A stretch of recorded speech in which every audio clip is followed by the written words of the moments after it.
નમસ્કાર મિત્રો, આજે આપણે બનાવીશું સાબ્યસાચી બ્લાઉઝ, જેનું કટિંગ હું પેપર ઉપર કરીને તમને બતાવીશ. આ મેં પેપર લીધું છે અને બેકનો ભાગ અસ્તર ઉપર કાઢેલો છે, તે આપણે પેપર ઉપર સેટ કરીશું અને તેનું માર્ક કરીશું. બ્લાઉઝની લંબાઈ છે 14.5 એટલે 15.5 લીધી છે, 1 ઇંચ એક્સ્ટ્રા. અને બ્લાઉઝની ચેસ્ટ છે 32 ઇંચ એટલે મેં 8 ઇંચ ઉપર નિશાન કર્યું છે અને 2 ઇંચ એક્સ્ટ્રા આપણે હવે માર્ક કરી દઈશું.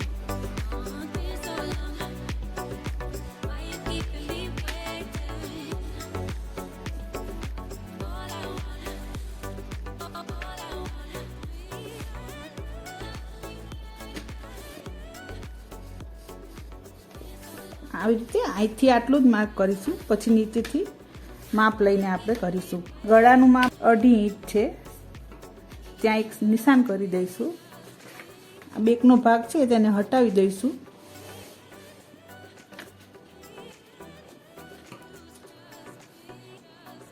ગળાનું માપ છે 7 ઇંચ, 7 ઇંચ ઉપર નિશાન કરી દઈશું. આવી રીતે નિશાન કરી અને બોક્સ બનાવી લઈશું. આપણો બસ્ટ પોઈન્ટ છે 10 ઇંચ, 10 ઇંચ ઉપર માર્ક કરી દઈશું અને અહીંથી લઈશું 3.5 ઇંચ. 32 સાઈઝ હોય, 34 સાઈઝ હોય, એમાં 3.5 ઇંચ લઈએ તો ચાલે. 3.5 ઉપર માર્ક કરી દઈશું.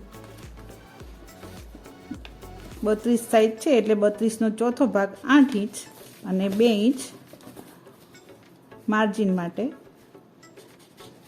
અને કમરનો ભાગ છે 28 ઇંચ એટલે 7 ઇંચ અને 2 ઇંચ એક્સ્ટ્રા.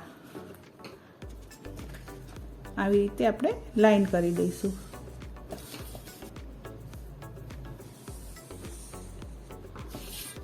આર્મહોલ છે ત્યાંથી 1.5 ઇંચ માર્જિનનો ભાગ છોડી અને 1.5 ઇંચ ઉપર નિશાન કરી દઈશું. બસ્ટ પોઈન્ટ છે ત્યાંથી 1.5 ઇંચ નીચેની સાઈડ એક માર્ક કરીશું અને એક 1/2 ઇંચ ઉપર માર્ક કરીશું. આવી રીતે 2 નિશાન કરી દેવાના. હવે આપણે ત્યાં લાઈન દોરી દઈશું.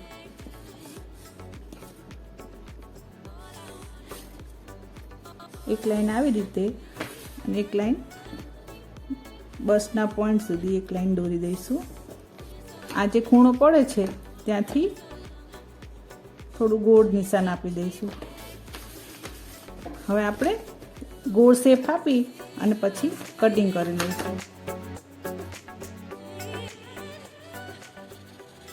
આપણે જે 1/2 ઇંચ નીચે લીધું છે એક્સ્ટ્રા, તેને ટચ થાય તેવી રીતે જ ગોળ શેપ આપવાનો.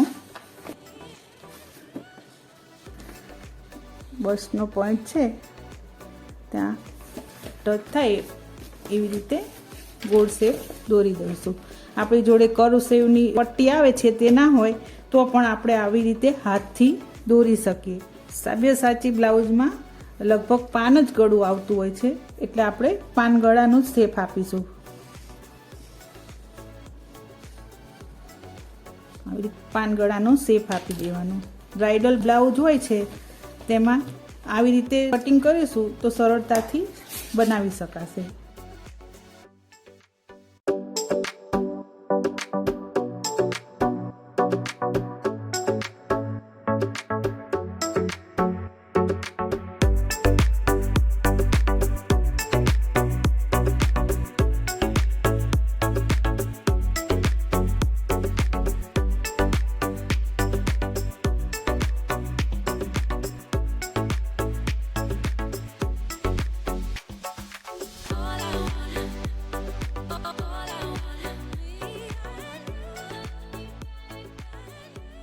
આવી રીતે કટિંગ કરી લેવાનું. અને હવે આપણો આ જે ભાગ છે એક અલગથી એક ટુકડો લેવાનો અને તે આ ભાગને તેની ઉપર સેટ કરી લાઈન દોરી લઈશું.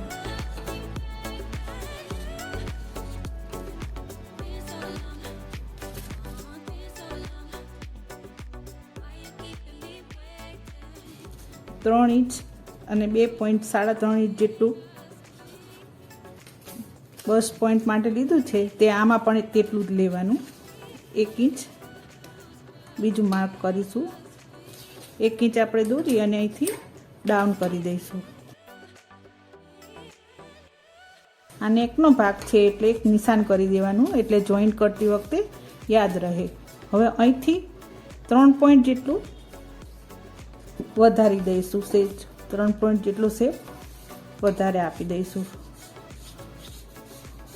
3 થી 4 પોઈન્ટ જેટલું હોય તો ચાલે. હવે આપણે તેનું કટિંગ કરી દઈશું.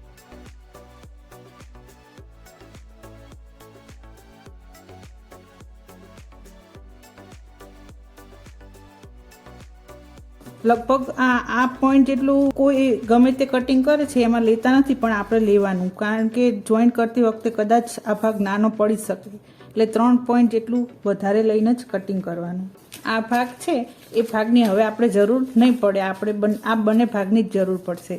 આ 3 પોઈન્ટ જેટલું તમે એક્સ્ટ્રા નહીં લો તો કદાચ અહીંથી જોઈન્ટ કરવામાં નાનું પડશે, એટલે આટલું થોડું તો વધારીને જ લેવાનું.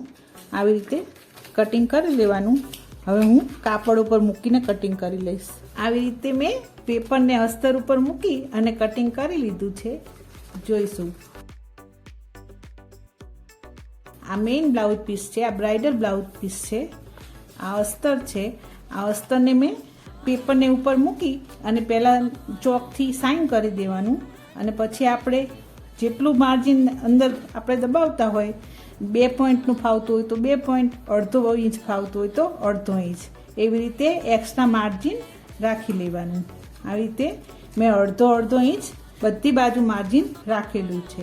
આવી રીતે મેં આ અસ્તરના 2 પીસ કટિંગ કરેલા છે. આપણે આમાં પેડ લગાવવાના છે એટલે 2 અસ્તરની જરૂર પડશે, એટલે 2 પીસનું કટિંગ કરી લેવાનું. આમ 4 પીસ થાય છે. આવી રીતે આ પેપર ઉપર મૂકી અને આ બસનો ભાગ છે ત્યાં જ ખાલી માર્જિન વધારે લેવાનું. આર્મ હોલમાં નહીં લેવાનું અને શોલ્ડરમાં નહીં લેવાનું, ખાલી બસના ભાગમાં જ માર્જિન વધારે લેવાનું. આપણે આ જે બસનું નિશાન કરેલું છે ત્યાં કાતરથી નિશાન કરી લઈશું, બંનેમાં, કાપડમાં અને પેપરમાં. અસ્તરના આમાં પણ 2 પીસ કટિંગ કરી લીધા છે, જે આપણે પેડ મૂકવાનું છે એટલા માટે 2 પીસ કટિંગ કરી લીધા છે. મેં મેઇન જે બ્લાઉઝ પીસ છે તેનું પણ કટિંગ કરી લીધું છે. આ બેલ્ટ છે. બેલ્ટમાં આપણે પાછળ હૂક છે એટલે મેં બેકના સાઈડમાં 2 પોઈન્ટ વધારે રાખ્યું છે, એટલે આપણે આ જે બેલ્ટ છે તેમાં 2 પોઈન્ટ જેટલું માર્જિન ઘટાડી અને પછી કટિંગ કરવાનું. એટલે મેં આ 2 પોઈન્ટ જેટલું કાગળને વાળી દીધું છે. આવી રીતે ઉપર મૂકી અને દોરી દેવાનું, અને 1/2 ઇંચ માર્જિન ખાલી આપણે અહીંથી જ વધારે રાખવાનું છે. આર્મહોલનો ભાગ છે ત્યાં પણ નથી રાખવાનું અને નીચે પણ નથી રાખવાનું, ખાલી આ ગોળ શેપ છે ત્યાં જ 1/2 ઇંચ માર્જિન વધારે રાખવાનું. આવી રીતે મેં આ બ્લાઉઝ પીસનું પણ કટિંગ કરી લીધું છે. આવી રીતે સાબ્યસાચી બ્લાઉઝનું ફ્રન્ટનો ભાગ તૈયાર થઈ જશે. એટલે જો તમારે જો સ્ટિચિંગનો વિડીયો જોવો હોય તો મેં આગળ અપલોડ કરેલો જ છે. સેમ એ જ રીતથી આ બ્લાઉઝ હું સીવવાની છું. એટલે તમે એ વિડીયો જોજો, લાઈક કરજો, શેર કરજો, સબસ્ક્રાઈબ કરજો, અને જો કોઈ કટિંગ કરવામાં તમને ડાઉટ લાગે તો કમેન્ટ કરજો. બસ મળીશું બીજા વિડીયોમાં. Thank you.